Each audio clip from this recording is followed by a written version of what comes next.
Hey, I know Reggie Theus is a few years younger than you, but you guys have had your paths crossed many, many times. Wait, hold on a minute. We mean a few years younger than me. He's older than me. No, 63. Reggie Theus is 63. Yeah.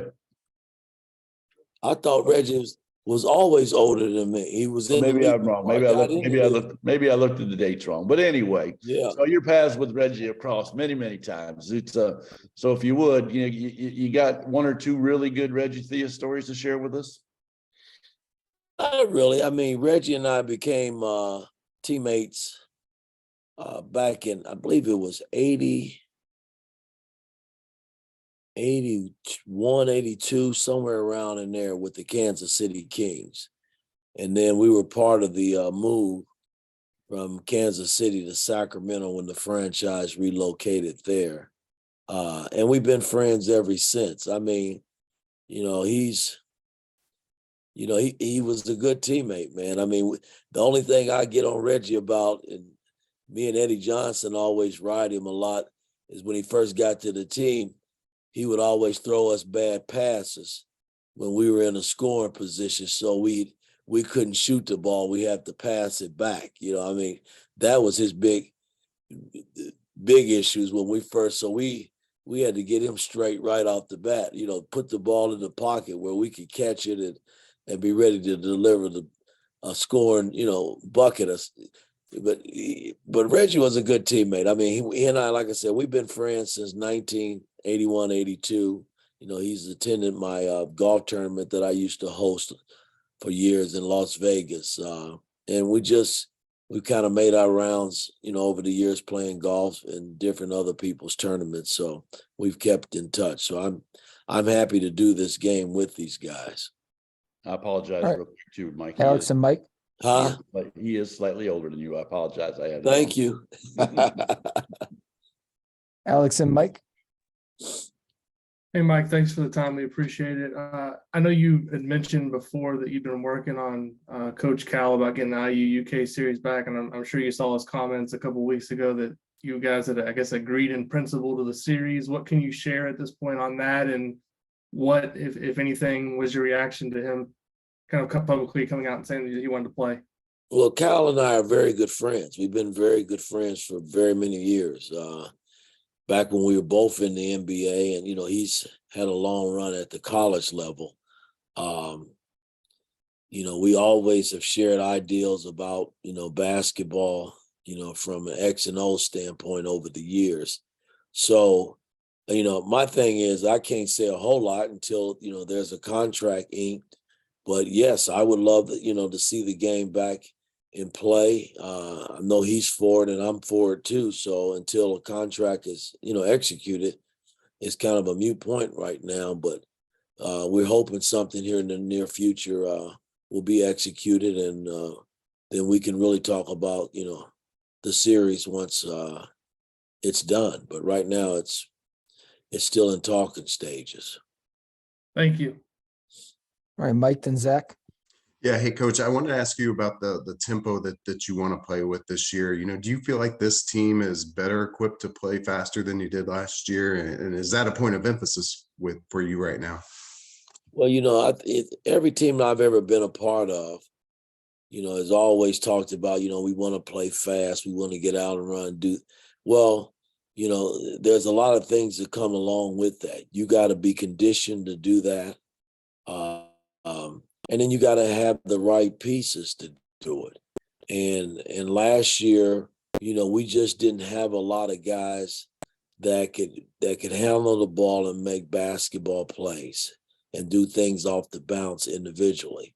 And that's no knock to anybody that we had last season. It's just we didn't have that makeup of the team. And I think with the guys that have come back to us, they have gotten better, like the Tamar Bates, the Gallows, even Geronimo's been able to put the ball down on the floor and make a basketball play. And then the new guys, all those guys can do that. So to answer your questions, yes, I would like to play faster and get out and do more things in the open court. And I think we can, but you know, we're still conditioning ourselves and making sure that, you know, that's something that's always been a big thing with me. You know, we got to always be in great shape. And I think we're in pretty good shape based on all the running and things we've done from a weight standpoint to get to this point. So, yes, to answer your question, yeah, I would like to play faster. All right, Zach and Keegan. Mike, I wanted to ask about Malik. I recognize he's only a freshman and he's obviously also kind of in a crowded front court. There's a lot of guys around him, but as he grows his game, do you think he'd be able to step away from the basket more, handle the ball more? You've talked about him maybe handling it in the open floor. I mean, do you think he can expand his game beyond maybe just a traditional forward? Well, have you watched him in these 3 games? Yes, and that's why I've asked. I think he's had enough of those moments where it feels like that's really part of his game. Well, and nobody's kind of handicapping him. You know, I've let him rebound the ball and push the ball up, take it all the way to the bucket and make plays. He's made plays out of the double team. He's shot out on the floor some. Hey, I would never handicap a kid that I think can do all those things. Yeah, yes, his strength is playing inside out. And, you know, I'm gonna hold him to that too. I think he's a player that can do a little bit of everything, and we're gonna hopefully put him in a position to do those things. I think we've done that. Keegan and Wilson. Coach, you mentioned that your goal for Miller Kopp and shooting was to get him more comfortable. Through the first action on the season, have you seen him respond how you wanted him to so far?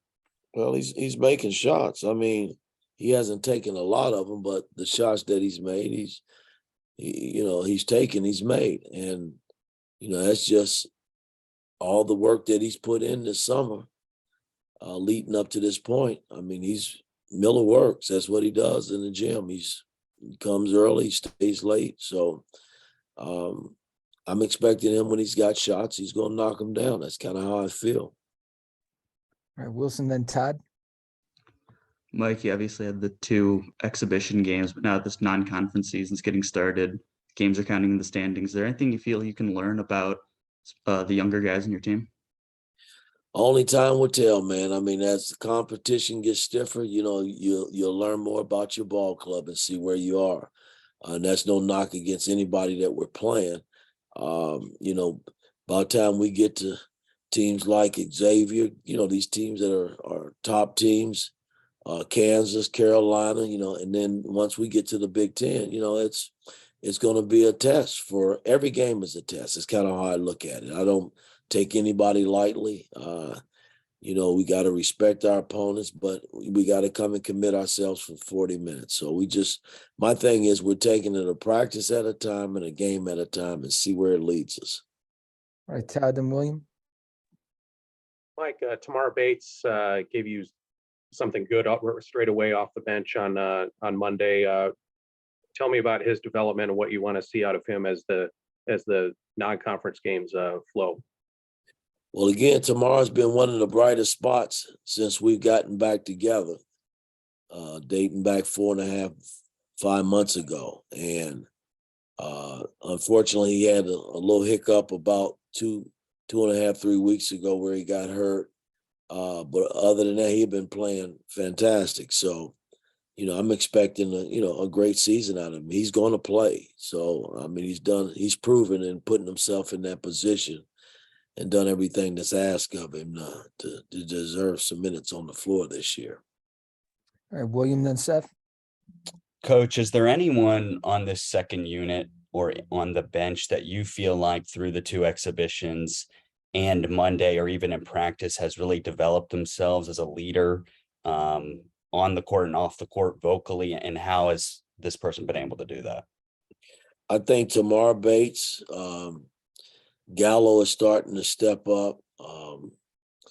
And Geronimo. I mean, Geronimo's done a lot of good things, you know, in the minutes that he's been out on the floor. Kind of leaving off where he left at the end of last season. But I think he's more, the word I want to use is more stable now. I mean, he's doing basketball things and he's not overthinking, you know, he's just playing. And, you know, that unit, again, you know, they're very valuable to building a team. You know, I mean, your bench has got to be able to give you something. And, you know, I thought the other night when the first unit was just kind of, you know, going through the motions, our second unit came in and gave us a major lift. And, you know, when you're building a team, that's what you're going to need, because sometimes the first unit ain't going to be there. So you got to have a backup plan. And I thought our second unit was pretty damn good the other night.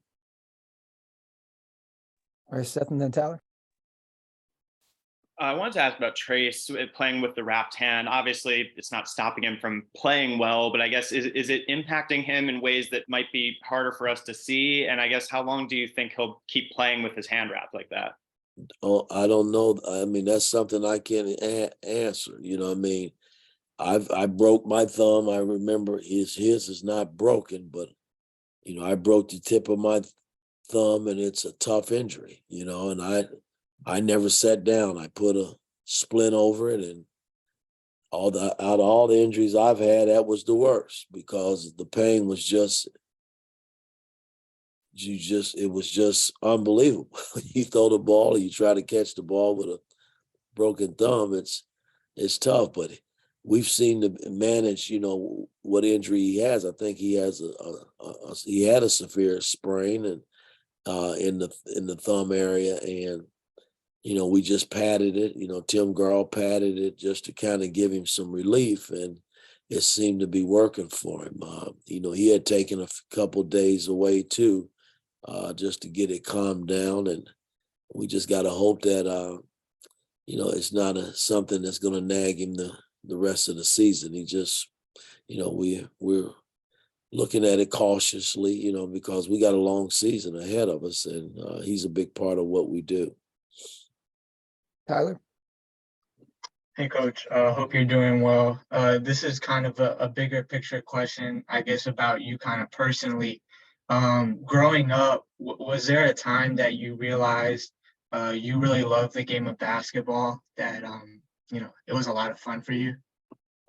Well, I started late. You know, I mean, I always played with my older brothers and their friends, you know, as a little kid, but I didn't start actually playing until the 8th grade. And, you know, that was a major learning curve for me, because I was going through some personal things after losing my father, and I knew I liked basketball, and I took it serious even at an early age in the 8th grade. Hell, I got kicked off the 8th grade team for, you know, I would run and come in first place, and always had to go in the locker room last. He'd always send me in the locker room last, and I couldn't understand that. You know, I would win every sprint, but it'd go in last. And one day I went in first, and he said, well, you walk through the door, hey, don't come back. And I did. And I was voted back on the team the next week. And I vowed never to quit again, man, because basketball really became a big part of me. About the time I became a sophomore in high school, I was playing against the Pacers, who were my big idols, George McGinnis and Roger Brown, who was my idol, and Mel Daniels and guys like that as a sophomore in high school. And I truly believe that's why I developed a lot quicker than, you know, probably most kids at that young. All right, thanks, Coach. So I was just going to say, do you have any favorite memories playing with your brothers? Yeah, I do. I mean, you know, I was a crybaby at the time, because, you know, they knocked me around. They were so much bigger than me, and they weren't real big. My two brothers were 6'2". But, you know, they just always seemed to, they let me hang around the old guys, you know, and I truly believe that's why I developed. You know, I always played up against guys that were much, much older than I was. And I'm talking about my two brothers. There was a 18-year difference and a 12-year difference between me and those guys. And they just let me see. They always threw me in there. And